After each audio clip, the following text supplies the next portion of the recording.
guide stuff is, it's different than what we've done before. There's not videos, all this. So I'm kind of doing a mashup of my crazy thoughts and the questions that are in the back of the book. So we're just gonna, I've got a PowerPoint. We're gonna kind of talk. We're not breaking out into groups. We're just gonna kind of talk the whole time. So we've got, this chapter is the prophecies of, the prophecies of Israel's deliverance. And it's Isaiah 40 to 48, and then 58 to 66. And our faith focus for this chapter is even when circumstances are difficult, we can trust God's promise to be with us and to renew us. We look forward to transformation and new life. Is that a true statement? Indeed. Indeed? Is that what you said? Yes. Indeed. We can be optimists, yes. Okay. Let's see. So this is me. This is kind of, there was these different quotes that were in the book. And it's like, tomorrow is another day. Where does that come from? Gone with the Wind. Yes.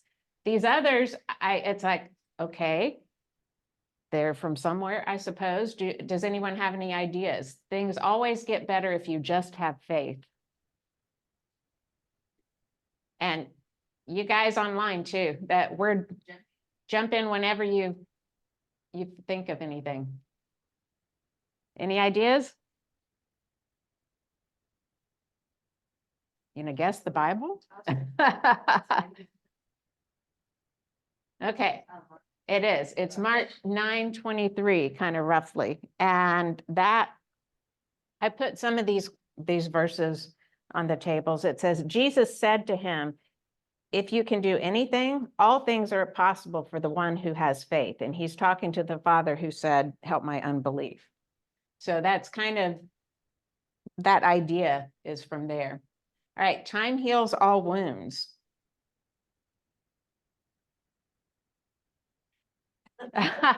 It's not true.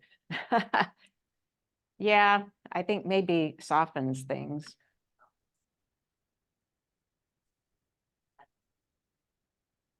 All right. How about the Bible again? Actually, so the Bible, there's a Greek dramatist, Menander, from 342 to 290 BCE, so ages ago. He kind of said this, but also Psalm 117:3 says, God heals the brokenhearted and bandages their wounds. So again, kind of roughly. When one door closes, God opens another.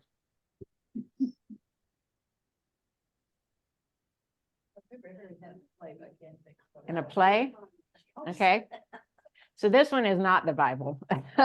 Sorry, guys. I thought this was interesting. Trying to think who was first now. I'll look. Don Quixote. It's in Don Quixote. Or Helen Keller also said it, and Alexander Graham Bell. So, just in different contexts. But I like the Don Quixote thing, that idea. Maria von Trapp in The Sound of Music says something similar. She says, when does a she door closes, a window opens. Oh, yeah. Yeah. God opens a window. That's right. And maybe that's, of course, that's kind of made up stuff in The Sound of Music, but I did the Sound of Music tour in Salzburg, and it's wonderful, but it's all, it's not necessarily, the story is not as true to life as you would think.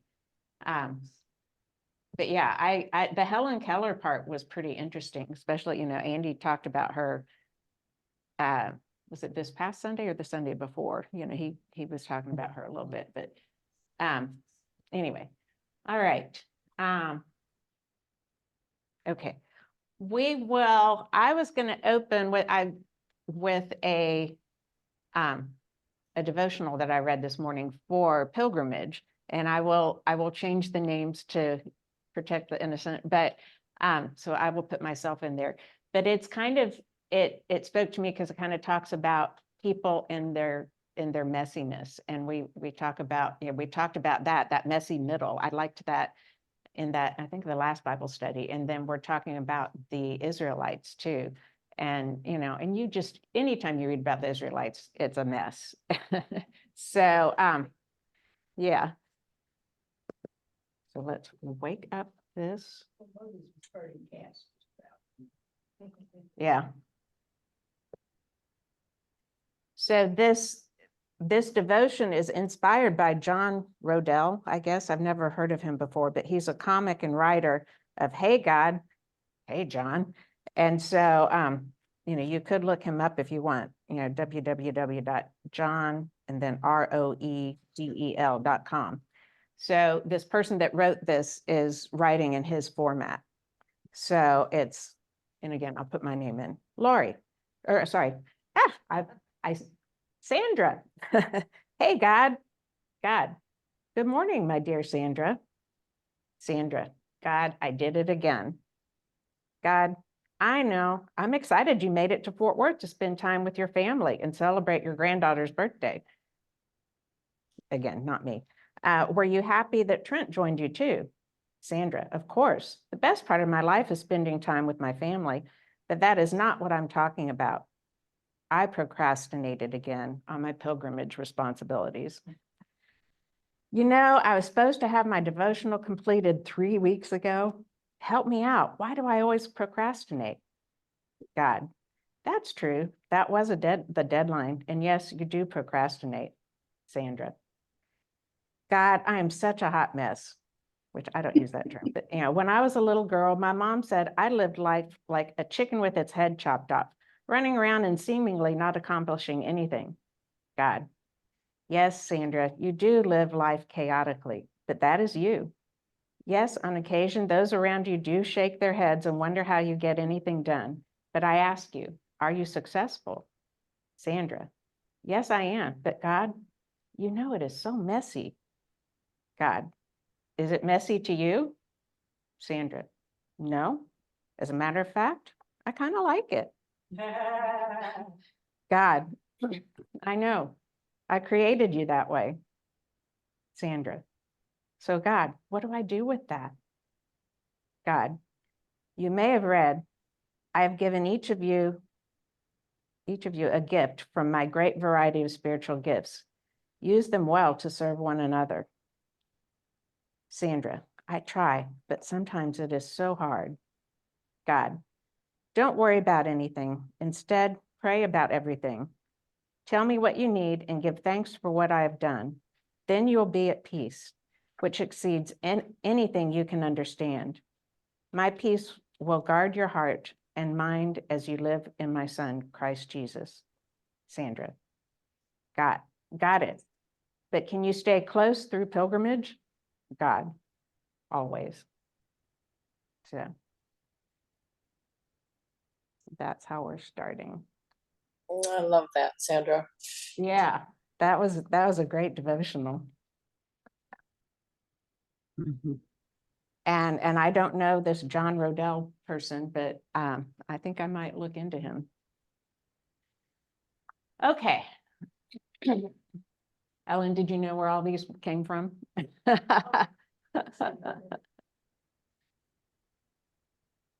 All right, in the book. So I told, this is kind of these were my thoughts and the stuff in the book, and some of them actually were the same. So the claim your story part. So we looked at those quotes. What quotes have you heard or relied upon during hard times? Or what do you tell yourself when times are hard? This too will pass. Yeah, this too will pass. Good and bad. Yeah, the good and the bad. That's true. Anyone else? Any thoughts you had, things you tell yourself when times are hard? I think another one of those lies that's not in the Bible and not true is God never gives you more than you can handle. And I remember, although that is a lie, God is with us through all those things we can't handle. Yes. Yeah, that's like the end of this, this person's devotional, you know, stay with me through pilgrimage, because, you know, and he says always. So, yeah. Anyone else? God's got this, God's got me. God's got this and God's got me. Do we have the thingy? The other? Okay. Anyone else? I have one. Oh, hi, Cindy. Hi. Let go and let God. Oh, there you go. Let go and let God. That's, yeah, Be still and know that I am. that's a good one. Yeah. I like Psalm 56, verse 3, that when I am afraid, I put my trust in you. Okay, yeah, when I'm afraid, I put my trust in you. There's a lot of do not be afraid in this lesson today, so that's a good.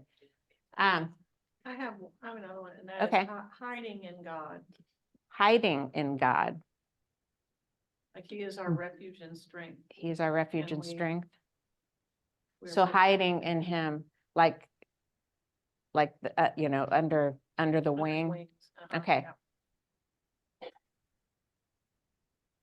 All right. Another thing, we cling to promises that prosperity is just around the corner. I think that was a line in the book. Should we do that as people of God? Should we Find that prosperity now, what that really means. define what prosperity really means? Uh-oh, I've got people talking. The other question, not so much. The definition of prosperity is different for a lot of different people. Too often it's thought of as worldly riches and stuff. That's not it. Peace is the prosperity. Yes. And I found a few little pictures of that I liked of peace and comfort. So this one's a peace. Anyone else?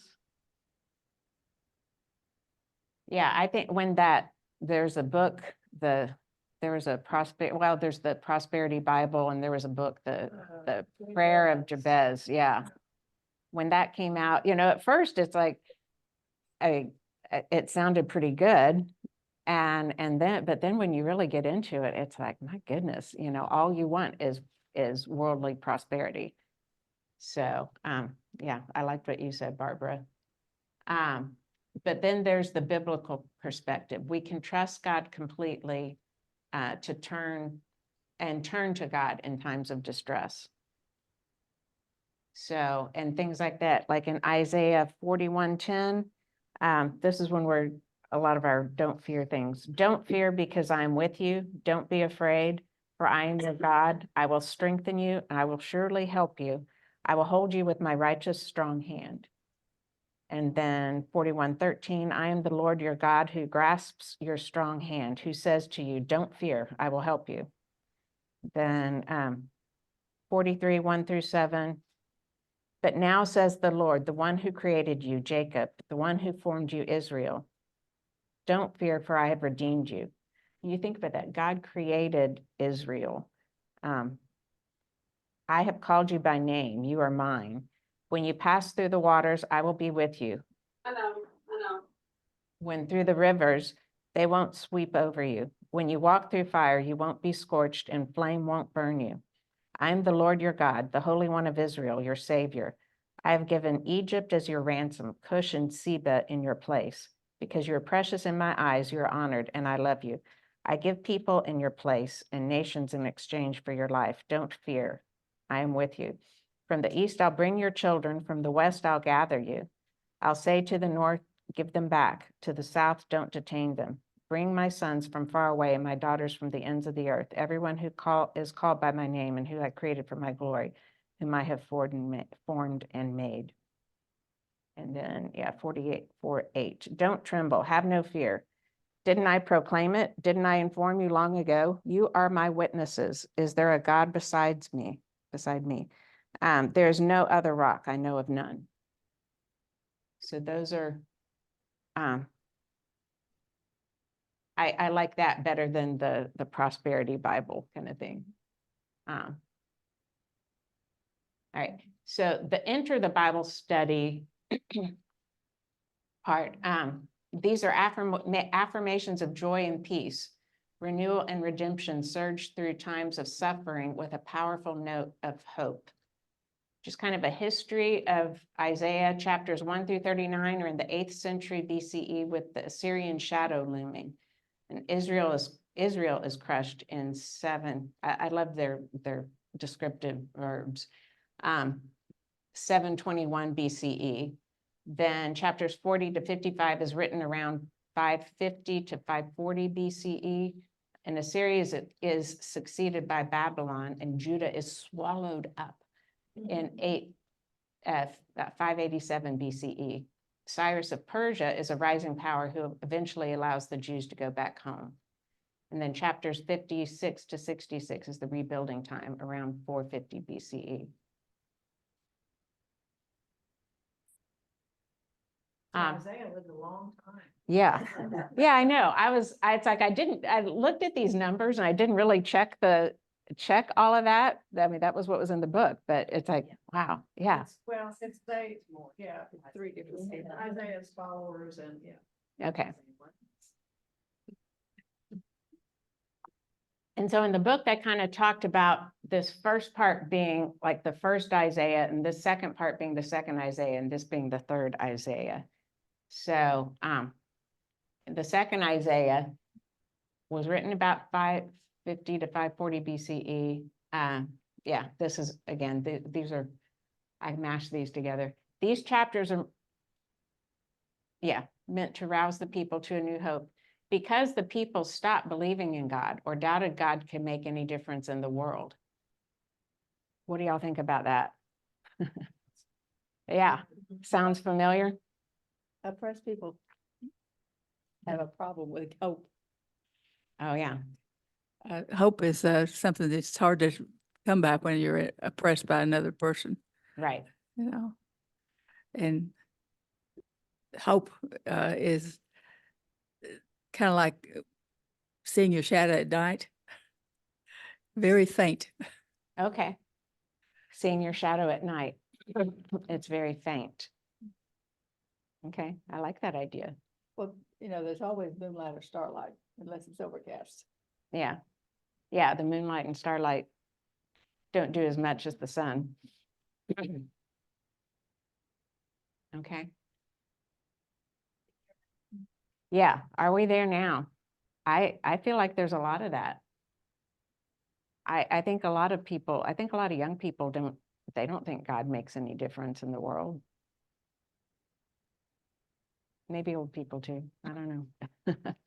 Funny thing about that, I don't see the grandchildren in church very often, but every time one of their friends gets in a car accident or something, Mm, I get the text messages.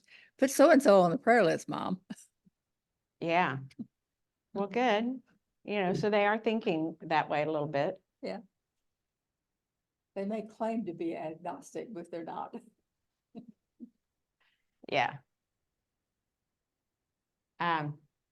So Isaiah 40 verse 1 says, comfort my people. I shouldn't have said it. So if you were God, what inflection would you use in saying this? How would it sound to you? If what? Pam, say something? I think it was hit. It said That's it. Pam. I'd say comfort my people. Okay, That's all in you're right, the inflection. yeah. And what would you mean by that? Take comfort. Take comfort? But then as you read on, it puts it more in context. What about comfort? Comfort my people. Mhm. I mean, that could be more a command. Right. Yeah,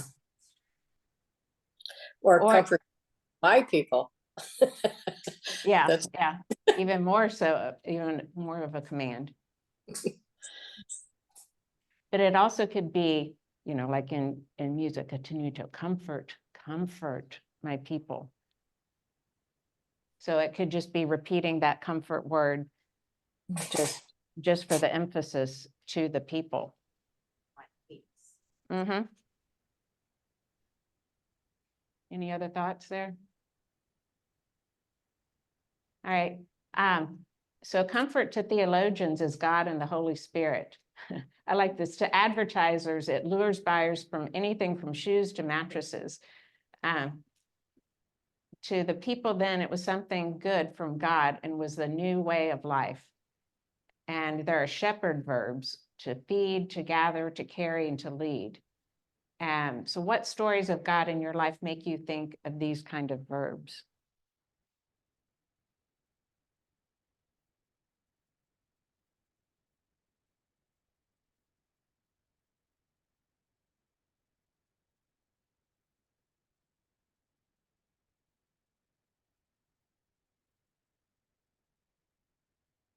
I was talking to a friend the other day whose mom is on hospice, and she's you know, it's a good and bad time for her, really, but she knows, she's like called all the family and gotten them, you know, at some point or another to come visit her mom, just to, you know, I think of that as gathering in, you know, gathering all those people in. And she was like, you know, and now, okay, that's done. What's next? You know, and it's just that waiting time. She knows this is toward the end of her mom's life, and she's done lots of different things, and, you know, but she's still trying to do things, but still, you know, and, you know, she comforts people a lot anyway, you know, and that's, so one thing she's done is gathered people in. She's leading. And leading, yeah.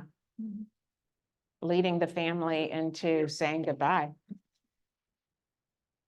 Someone's got an idea. Well, I mean, I think through the pandemic, you know, I had those kind of prayers for the country, for the church. And you know, I can think of times when my kids have gone haywire, and I have those prayers for for them. And not that they've gone very haywire. Yeah, And then in my, you know, breaking everything, the carrying thing, and yeah, I mean, that was, yeah. Ooh. So yeah, a lot of times to me. yeah, you had to let other people carry the load some then. When y'all hear about how it's heaven to us on the weekends when we are out at the barn and in the fields with the goats. And last weekend was, you know, we can take corn into the pastures, and dozens of goats gather and they come running to us, and the horse is carrying, you know, our child, but and these goats are giving so much comfort when we take them off, and the baby goats, and, you know, we're leading the horse is leading them to the goats. It's just, it's kind of such a beautiful heavenly circle out there. Yeah. Wow. That's great. I'm not thinking right now. There's a goat farm just over here off of, not far from Murphy Road in Garland. It's on Tally. On Tally Road. Tally and Todd. Yeah, Todd, that's the Todd Goat Farm. That's what it is. And you can, and there's this, yeah, they have all this property, and they, you know, there's the gate or the fence that goes along the one road, and there's nothing built up yet, at least not the last time I went over on the other side. And the goats, yeah, it's fun to just, you know, you show up in your car and the goats are like, oh, somebody's here. Bringing food. Yeah. That's And fun they're a to bunch of do. little babies right now. Yeah, I bet. You need to go see the babies. Yeah. Yeah, it's close to your house, isn't it? It is. Michaela spent a lot of time over there feeding those goats. Oh, yeah. And I thought about feed and the verb feed here, that during the pandemic, we focused a lot on Mm. trying to make sure that people had food. And we continue to do our ministry at Austin Street, where we feed people. Yeah, and I think, yeah, during the pandemic, there's like some of our favorite restaurants, we didn't want them to go under or anything. Right. And so, we would get food from them, and John would give them like, well, and the people that work there too, give them crazy tips. I know. Yeah. Just Yes. because it's it's not the same as it was, so. Yeah, feed, gather, carry, lead. I think we lead people lots of different ways. I think, we lead our families, our children. Okay, all right. It's Well, back when all this, It's Cynthia. thank you, I had Yeah. forgotten. Back when all this messy divorce started with my son, he was being very positive about his wife and what she had done to the family. And I said to him, I'm so proud of you. I can't believe that you can be so positive about her. And he said, Mom, that's what you and Dad taught me to do. Oh. And I said, well, why am I not being positive? Have become the child. Yeah. There you go. Uh, Yeah, yeah, that's hard. That's a hard time for everyone, but yeah, it's good. Yeah, it's good to hear those positive stories. It helps you to be more positive too, I imagine. I know that I have been that way. Anyone else? We can go on to the next. I pray for comfort a lot of times, especially for people who've recently lost loved ones. That, we know that the loved one's in the better place, but it's the people who are left behind who really need God's comfort and peace. Yes, that's the hardest part, I think, of someone dying, is letting go, letting them go to that other place, and here we are left behind just with memories and not their physical presence. So the whole thing about Carrie, I was thinking about people who are in that process of dying and the prayer that they would be carried home. And it made me think of Swing Low, Mm. coming for to carry me home. I mean, it's like, yeah, it's Yeah, carry them home, yeah. Ooh. yeah. Yeah, if they have that idea that they're going to be carried home, then that's got to bring peace and comfort. All right. The timely message part. What circumstances in your life have caused you to doubt God's presence and power? And we've talked about the word comfort a lot, but and then what images do you see when you hear the word comfort? Or what you see when you think of care and protection? Any of these questions? The political state of our nation. Yeah. Yeah. It's hard to know if It's like. we will okay, survive God as a has nation. This, God has us, Yeah. You need it, Laura? I always said, I hope. Yeah. Yeah. Here comes Laura. For me, it's when real, true evil is allowed to flourish. Yeah. Yeah, when you come face to face with it. Or just, I mean, or seeing it, seeing it in the world, There's a lot of leaders right now that all over the world really, that I just really question what kind of person they are. They are all mortal.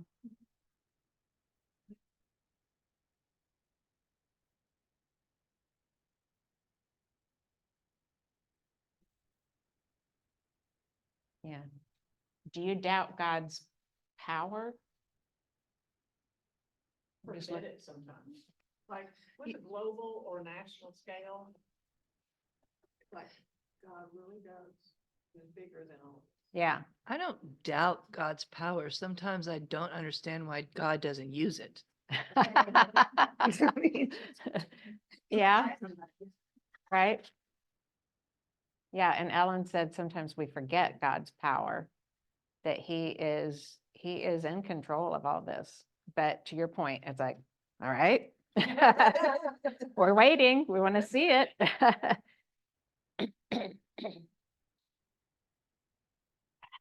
My sinuses.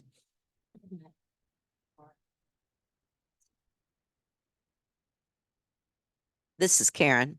When I think of care and protection, that's a parent Mm, all the way around. Our parents cared for us and protected us, and we do the same for our children yeah, and grandchildren. I don't think I looked up pictures I looked up pictures for comfort. I didn't look up pictures for care and protection. But yeah, a parent all the time. So Gateway of Grace, they're taking the Monday, Wednesday class today to the zoo and the Tuesday, Thursday class tomorrow. And I go as a teacher because it's like those kids get there and, it's like, I mean, if you think about it, it's like you've got a parent and 1, 2, 3, 4 kids maybe of their own, it's like there's only so much you can do. And so I figure it's like my other teachers aren't going and I am. It's like, it's like they need help just wrangling those kids and making sure that they stay with the group, that they're protected in our little bubble and go where they're supposed to go. So, but yeah, you teach the kids early on, do not cross the street without holding my hand, So. Anything else? All righty. So the image for comfort. I think of being held. The image for comfort, I think of being held. Being held. Yes. Yes. Like, even though I'm an adult, it's like I'm a little baby in Yeah. God's arms. Yeah. Well, and yeah, getting hugs. I think of people that don't get hugs. If you're like in a nursing home and no one ever comes to see you, or if you're if you're homeless, there's different groups of people that don't have that physical contact and there's the stories of like the babies orphanages and stuff, and all they do is stick a bottle in their mouth, and they never pick up those babies and everything, and it's like, and that's, yes, yeah, they don't do well in the world after that. Jack, my older son, he has sensory processing disorder in the form of sensory seeking, where he constantly needs pressure. And so he went through 12 years of his life where he wanted to hug everyone he saw all the time. And I mean, he would hug strangers in parking lots and grocery stores. And I mean, we gradually got him to the point where he would ask first and then get to high fives instead and that sort of thing. But my own little sociology experiment, when we would go to the grocery store and he'd ask to hug everyone, the skinny, beautiful people would be like, oh, no, thank you. Or, okay, what do I do with this? And the less attractive, more obese people would be so excited. Sometimes they would tear up and say, that's the first time someone's hugged me in months, or I can't remember the last time. And thank you so much and all this stuff. And it was very interesting to me. Jack saw no difference, but clearly Yeah. other people do. Oh, Wow. wow, yeah. Well, there's physical and scientific evidence that hugging, it creates endorphins and it helps relieve stress. And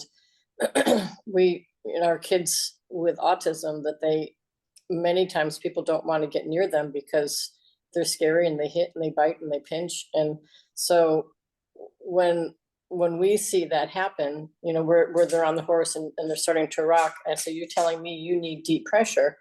And so we, on the horse, we increase the input so they're getting more pressure. But when, you know, they're on the ground, we say it's time for a big hug. And it truly, you know, it relaxes them. And you think about those people, as you said, in the orphanages and nursing homes. I don't know if y'all remember the Werners, Dick and Betty Werner from a long time ago. I was their deacon many, many years ago, and then they got separated. He went to independent living and she had to go to memory care. And it was just so hard for them. And they just, both of them needed hugs. And Morgan was young, very young at the time. And she would hold hands and squeeze her hand and pray and hug and brush her hair, Betty's hair. And, you know, those things, that physical contact is truly chemically so positive and beneficial for people. Oh. I don't know. I'm just thinking. I don't know about, you know, there are some autistic kids that you can't, that you can't touch. And I don't know what they, Right. Yeah. Most kids with autism have sensory processing disorder in one way or another, but the majority have sensory avoidance where they don't like to be touched at all. Whereas my son and some others have the sensory seeking where they want that pressure. And so there is that difference.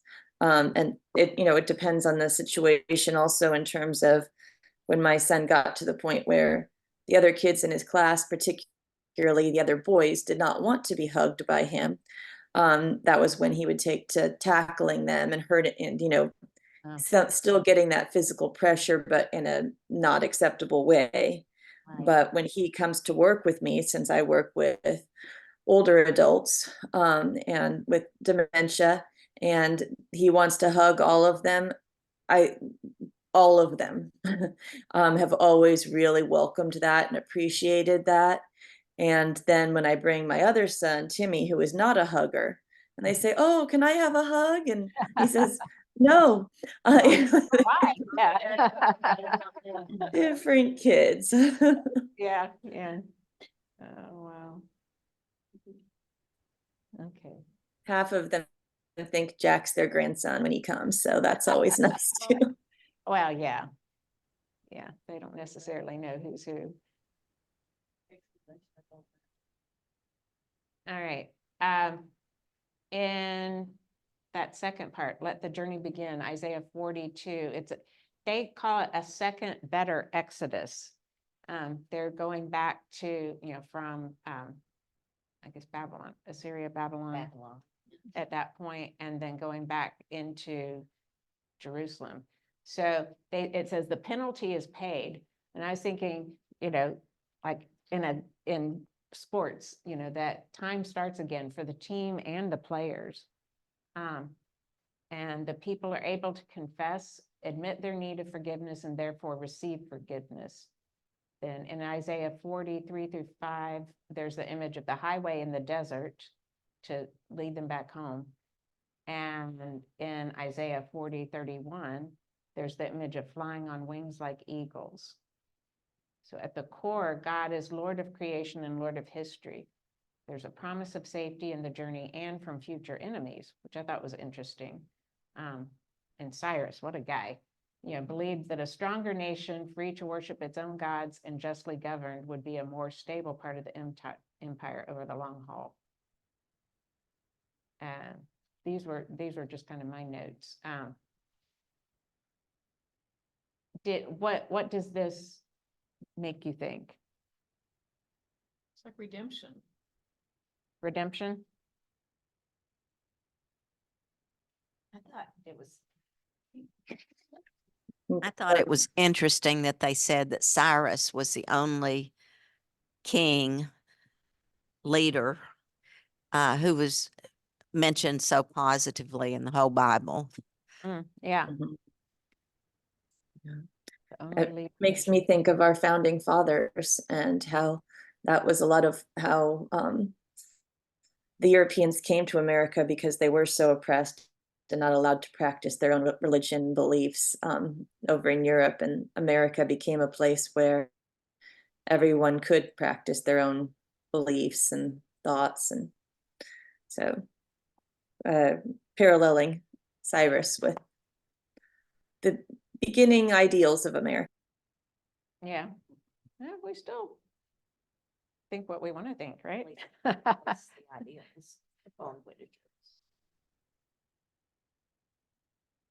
Um, what do you think of that God is Lord of creation and Lord of history? Do you like that idea? Or does it? Yeah. And then there's a promise of safety in the journey and safety from future enemies. I thought, it's like, okay, I guess maybe right then and there. But then that's kind of gone back and forth throughout the centuries. So kind of like Barbara was saying, the definition of prosperity. Mm. I think it's a definition of safety. Okay.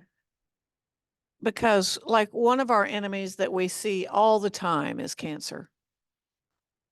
And safety from that sometimes looks like resurrection. Yeah. I mean, and it's that God is there with us all along. And so there is the safety, even though all hell is breaking loose in our body, you know? So yeah, sort of a definition thing.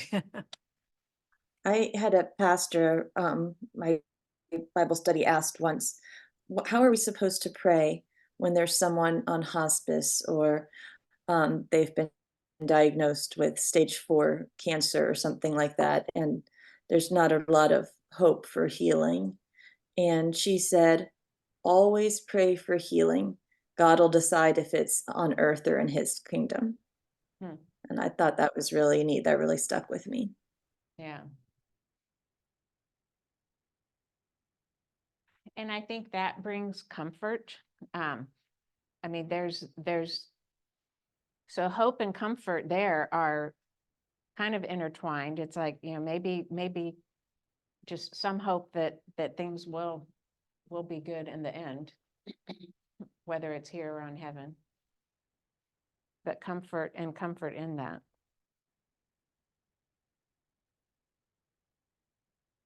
All right, what do I have? Okay. So it said, read Isaiah 40. Isaiah 40 was pretty long. I don't remember how long it was. There were a lot of passages that were very familiar in the Yeah. reading for today. Mhm. Do you have some underlined? Someone does? Parts that aren't underlined. Yeah. Yeah.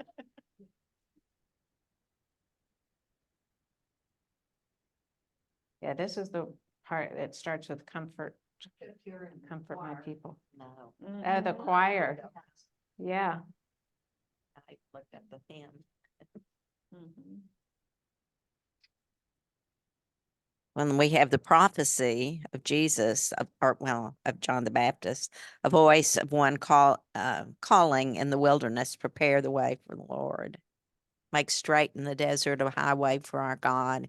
Every valley shall be raised up, every mountain and hill made low.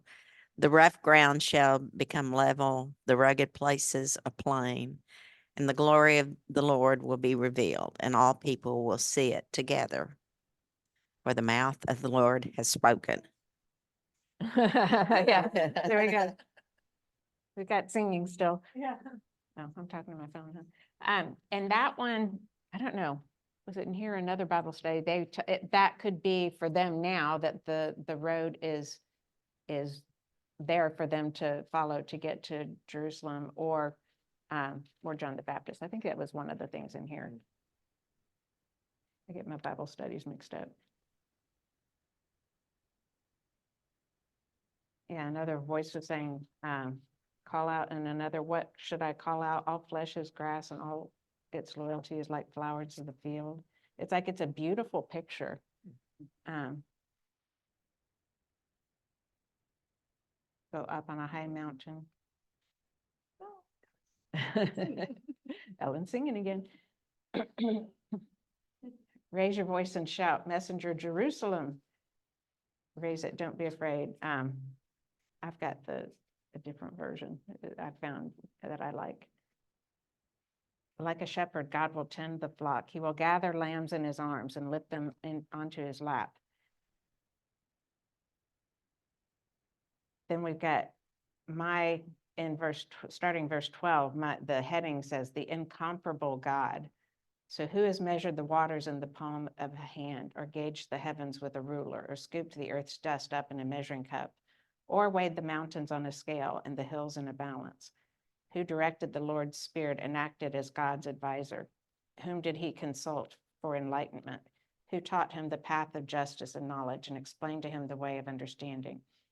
Look, the nations are like a drop in the bucket and valued as dust on a scale. Look, God weighs the islands like fine dust. Think about that. We went to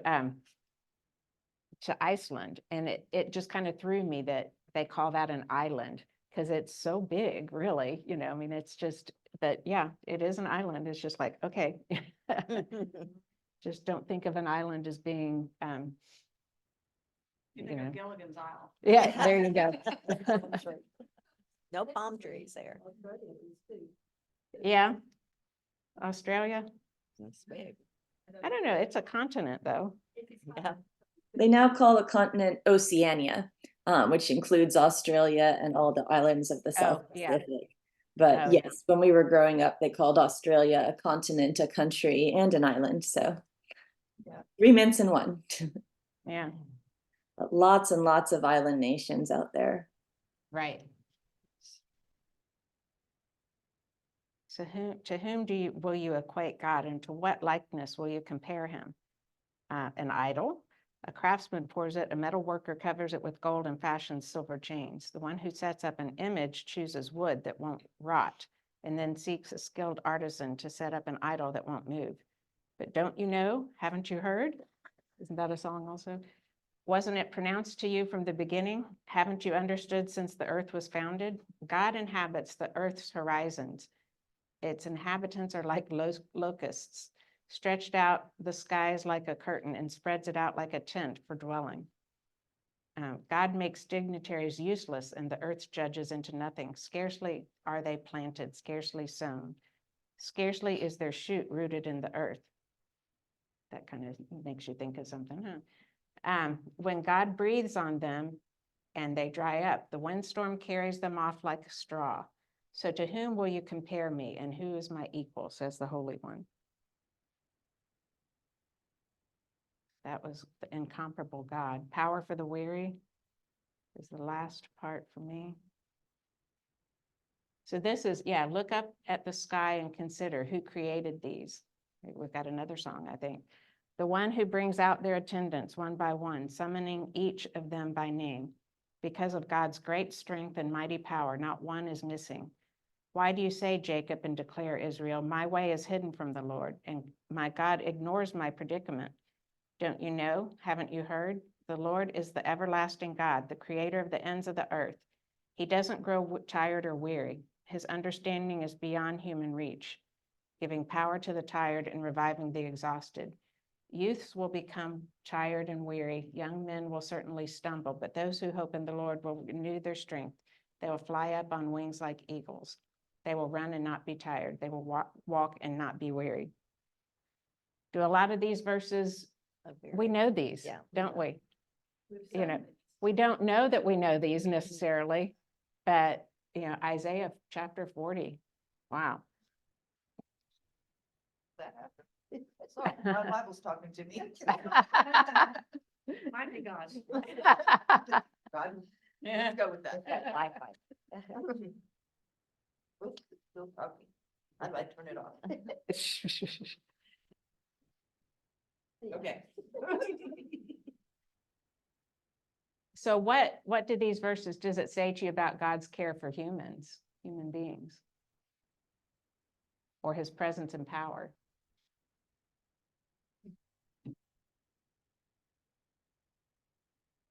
is almighty, all powerful. Almighty, all powerful. Always there. Yes. Everlasting. And then we can think, we can look at creation and just realize how almighty and powerful he is. Sorry, were you gonna say something, Cynthia? I was gonna say that, I was gonna say that he's, he's spanned the universe in place, the planets in place, and all of these things that are such the scale that is unimaginable. And then he's concerned for the weary and will lift them up like on the wings of eagles, Mhm. I mean, that's beautiful. Yeah. Mm-hmm. Mhm. and he will. And here, I've got this picture here. We were talking earlier about touch and holding, and someone was holding hands. So do you think these verses could offer hope during hard times? Could you tell, we could keep these in mind when we need to talk to somebody that's going through hard times?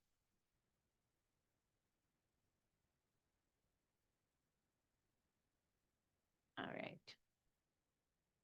Then a minority return. No one said anything about blankets.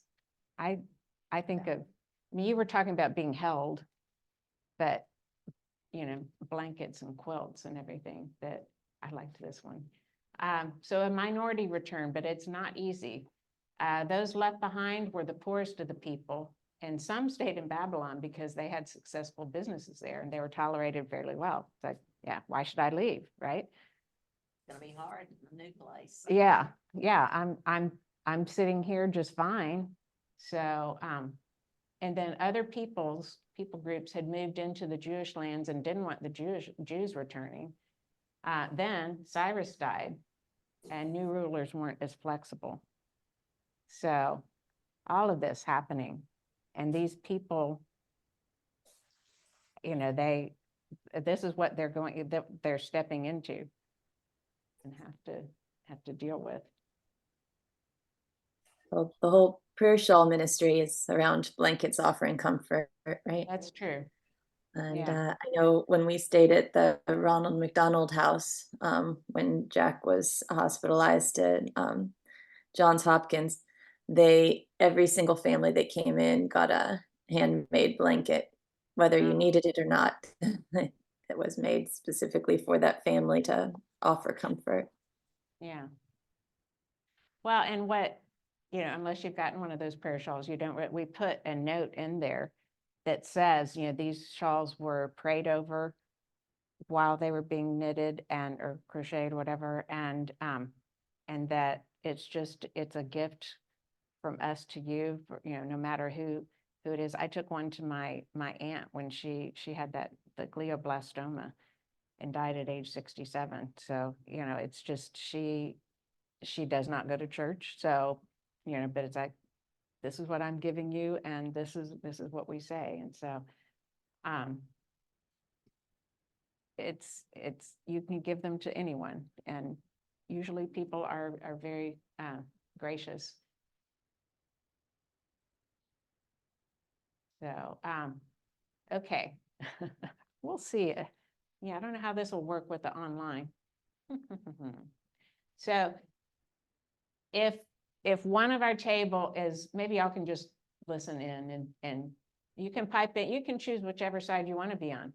If this table is the exiles that are coming back to Jerusalem, and this table are the folks that were left behind there and have been there all along. So we're still in Israel. but You're we don't still want in them to come Israel back. and you don't want them coming back. Yeah. How would you feel? Yeah, I don't know. Yeah, we don't really have We're doing all right without you. All right, Laura's starting us off. I don't have anything to say yet. You can say that, what you just said. We were doing all right without you? Yeah. All right, does that get up your goat? My land. All right, well, okay, I'll moderate here. So Team Exiles says, this is my land. Yeah, I I raised my family here on this property and now you've taken it over. It's the best farmland. We are the ones. who Maybe we do. All all right, so Team Exiles was saying that this was where my family farmed and it was the best land and I want it back. Was there anything else? All right, what are you guys gonna say? Just gonna give them. Laura did not put that microphone up to her. They're the Palestinians and we're the Jews. Yeah, I don't know who's Palestinians and. We've been taking care of it all these years and improved it. Mm, Yeah. taken care of and improved, okay. That same argument was used in Natchez too. Mm. Yeah, those arguments could be used lots of different ways. But y'all are the scum and you were left behind. Whoa! All right, Team Exiles says to them, y'all were the scum and left behind. We're the aristocrats. I'll really have come back to that. Put up your news.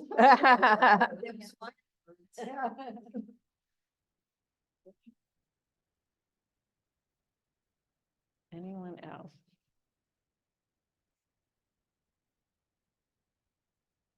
What about, don't you want us here? We're all Jews. We're all. We're all Jews. What took you so long to get? We're going to rebuild the temple. There you go. Yeah. The exiles, we're going to rebuild the temple. Are y'all going to help? Yes. Yes. Okay. Or you might say God who, you know? Yeah. That's true. Or don't rouse the neighbors, the enemies. of Oh, yeah. Building the walls. Yeah. Yeah. If you might, it's like, we've been here, we've been safe here without you guys. Who knows what's going to happen with them Is this coming like in. East and West Germany, East and West Germany. Yeah. but North and that South was Korea. an experiment that didn't work out very well. Yeah. It was doomed from the beginning, just like that two-state system. Yeah. The two-state system is not, yeah. I mean, there's lots of countries that, I mean, we were divided during the Civil War, but there's what, North and South Korea, there's still divided and some crazy leaders there, but we're think past that. one of the hardest things is to realize that everybody is the same species. No matter what flavors Everyone's we the are. same species, There's- no matter what flavor we are. Yeah, yeah, ice cream is ice cream, chocolate or chip mint.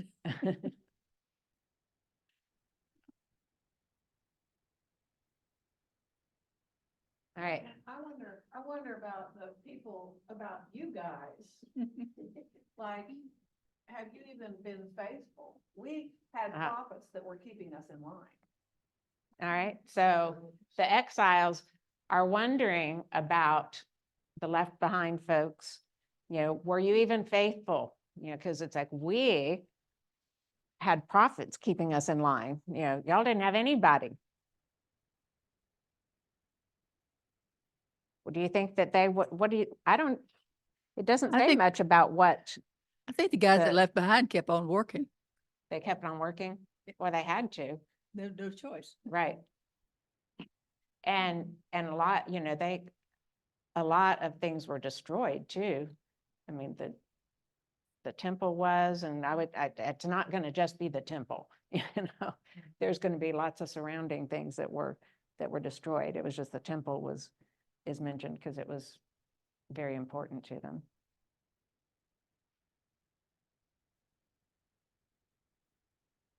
Did you online choose a side to be on? You have any ideas of what you might say either side?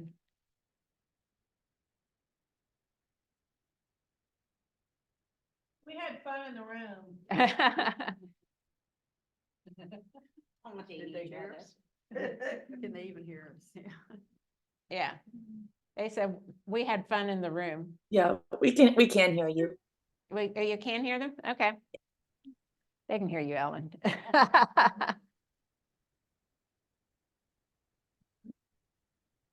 All right. Well, what situations in your life have been marked by disappointed expectations? Because I think, I don't know, do you think that your side expected to come in and just be welcomed and everything would be hunky-dory again? Of course. They should. They should want the elite back, right? Were you expecting them to come back? No. No, no. Yeah. Yeah, got rid of them and you were, like you said, Barbara, they were, you were working. So, Because it was the upper classes they took. right, the upper classes We're went just away. The worker bees. You were the worker bees and just stuck with it. You knew how to do it. That is important. But also, you know that in there, some of them rose to positions of power. So Yes, there's a vacuum of them. right. Yeah, there is a vacuum of power. So some of these, the left behind would have risen to power. I mean, it happens inevitably, no matter what. A leader will. Yeah, so a leader will come to power. It's sort of like those cities that get abandoned. The cities that are abandoned. Yeah. In the various wars that we've had, Oh, there's major cities that have been pretty much abandoned. And then they come back and they clean up the mess and start all over again. And leaders sometimes come from unexpected places, like Zelensky in the Ukraine. He was a stand-up comedian at one time, yeah. but necessity sort of made the day for him. Mhm. And it's those people that step in the most unexpected ways that sometimes really surprise you. Yeah. Thank you. I know my mother always said that Omar Bradley was the general that she had the most admiration for. And he was kind of unremarkable looking. Hmm. Short, bald guy with glasses. And who was he? He sort of ran half of World War II. Oh, okay. All right. He and Ike.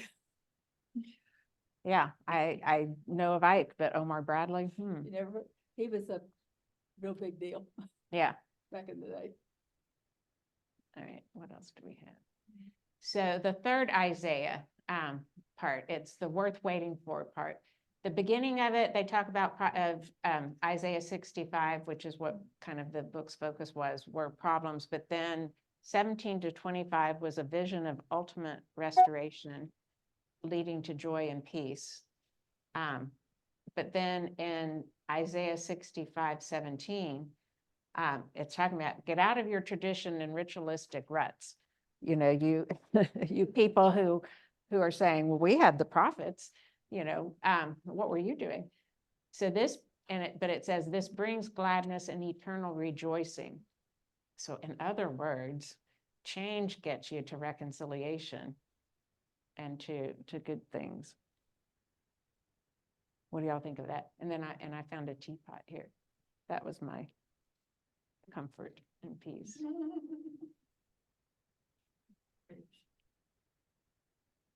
Do you think change gets you to reconciliation?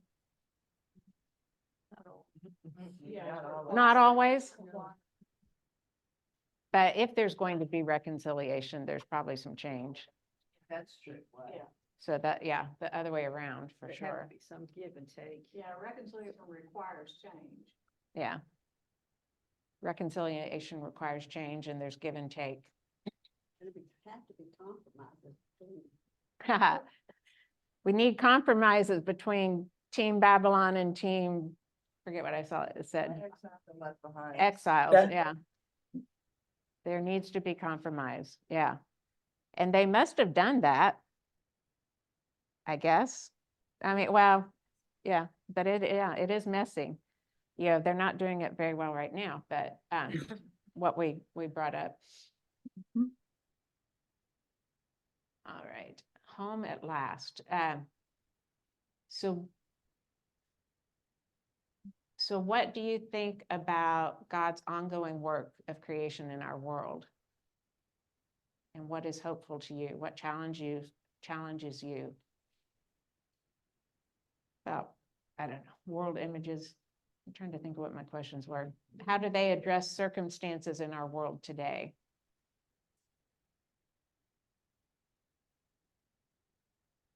Could read 17 to 29, kind of getting us. Oh, yeah, we need to read it. All right, do you want to go for it, Ellen?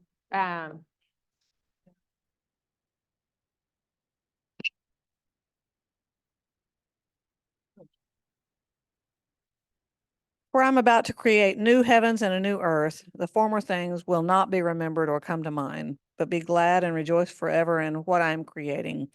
For I am about to create Jerusalem as a joy and its people as a delight, which means they weren't that. I will rejoice in Jerusalem and delight in my people. No more shall the sound of weeping be heard in it, or the cry of distress. No more shall there be in it an infant that lives but a few days, or an old person who does not live out a lifetime. For one who dies at 100 years will be considered a youth. One who falls short of 100 will be considered accursed. They shall build houses and inhabit them. They shall plant vineyards and eat their fruit. They shall not build and another inhabit. They shall not plant and another eat. For like the days of the tree shall be the days of my people, and my chosen shall long enjoy the work of their hands. They shall not labor in vain or bear children for calamity. For they shall be offspring blessed by the Lord, and their descendants as well. Before they call, I will answer. While they were yet speaking, I will hear. The wolf and the lamb shall feed together. The lion shall eat straw like the ox, but the serpent, its food shall be dust. They will not hurt or destroy on my holy mountain, says the Lord. Yeah. A big deal. So yeah, they were home at last. The long life is promised in this, but wait, there's a more secure life. They can settle in, build houses and live there, plant vineyards and get a double-sized harvest. And God would answer before the people even had a problem that they might have to ask him about. And he would be an extension of their consciousness. How? What is that? Come on. Yeah, I'm not going for that one, the last one. No, not the Holy Spirit. Not for them. Creating God in your own image. Yeah, that's. Okay. Yeah, we often do try to do that around, create God in our image. Mhm. To me, it's, if there is any such thing as the extension of consciousness, it's that we are abiding in God, and so the Spirit, it's like there's communion within. And so God knows what we're thinking, and I'm saying, Yeah, there would have to be that union and communion with him for that to be the case, because otherwise it is making him in our own image. yeah, yeah. Okay. I'll go with that. All right. So we talked about comfort earlier. How can you offer comfort to others in their lives this week? Can you go back to the slide. So that extension of their consciousness, I would, Here we go. just in my own head. Which sometimes doesn't make a lot of sense. I would read that backwards and we would be an extension of his consciousness. Okay. Yeah, And That then if we're you take an it that extension way, of then you God's can take consciousness. that to the next slide. okay. So we are an extension of God's consciousness. Right. All right, so now we can go to the next slide. So if you live your life that way, and we all fail, that's how you would answer that question. That we are, An extension of God's and it- consciousness. yeah, When we try to help others. okay, I like that. And then there was, I don't know, I think there's something, or maybe I thought this, there are charities that offer comfort. And are they a gift of life if they're offering comfort to you? What do you think? Do you know, what are some charities that y'all know of? Gateway of Grace? Hope Store? Did you say one? Kim? Austin Street? Children's Advocacy Center, yeah. The network, yeah. Our Maine to Tail Therapy of Texas is now a charity. 501. Yes, Hope. yes, and that's a gift of life, yeah. Yeah, absolutely. Amen. Mhm. Street side showers. Street side, oh, street side showers? Yeah, I don't know that one. They got the truck and they go to places where homeless are and they can get a shower, hot shower, Okay, clean clothes. yeah, That's a. okay, big a hot issue. shower, clean clothes and food, wow, that's great. The Tim Tebow Foundation. Oh, Tim Well, that's Tebow a good one. Foundation, yeah.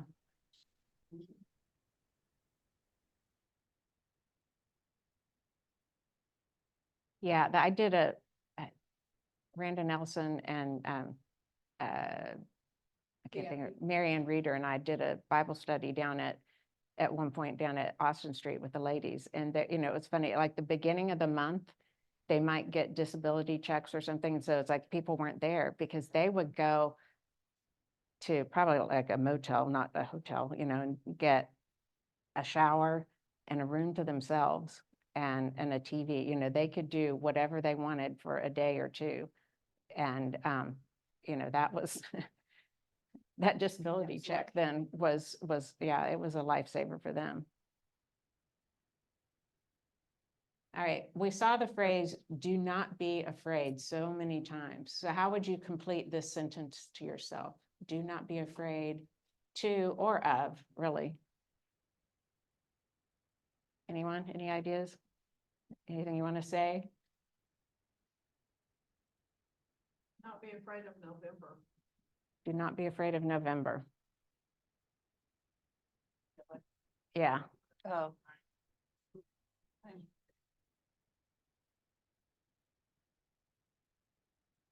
anyone else? Okay, well, we can, Do not be afraid of tomorrow. do not be afraid of tomorrow. Or of change, yes. Do not be afraid to dream. To dream. Okay, I like that. Don't be afraid to be vulnerable. To be vulnerable.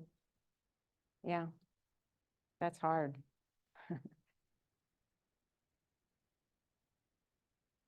Any other thoughts?